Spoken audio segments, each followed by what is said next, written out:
ဒီဆောက်ဝီးတစ်ခုလုံးပြိုသွားတာဗျာလူတွေရှိတယ်ဗျာဒါအဆောင်ကဲစေးတွေလုံးကဲစေးတွေမရအေးပေါ့နော်ဟုတ်ဆက်တော့ဆက်ထားတယ်ဗျာဟိုမီးတက်တို့အဲ့ဒါတွေကြိုမှပဲရပါလေဟုတ်တော့ဟိုဘောနော်အထက်ကြံသေးရင်တော့လူလွတ်လောက်ပါရဲ့နော်ဟေးရှင်းလာရေးဒီမှာဂရင်းနှလုံး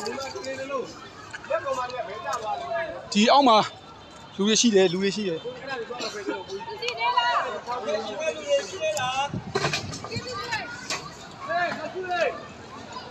ီမှာလူတွေကလေးမလေးရှိတယ်ဒီအောက်ထက်မှာလူတွေအများကြီးရောက်နေပစ္စည်းတွေမထုံမရမှာကရိန်းတွေပါလာမရမယ်နော်ဒီပုံစံနဲ့ထုတ်လို့မလွယ်ဘူးဒီဘက်ထဲမှာပါသွားတော့တွေးတွေဗျာကလေးတွေ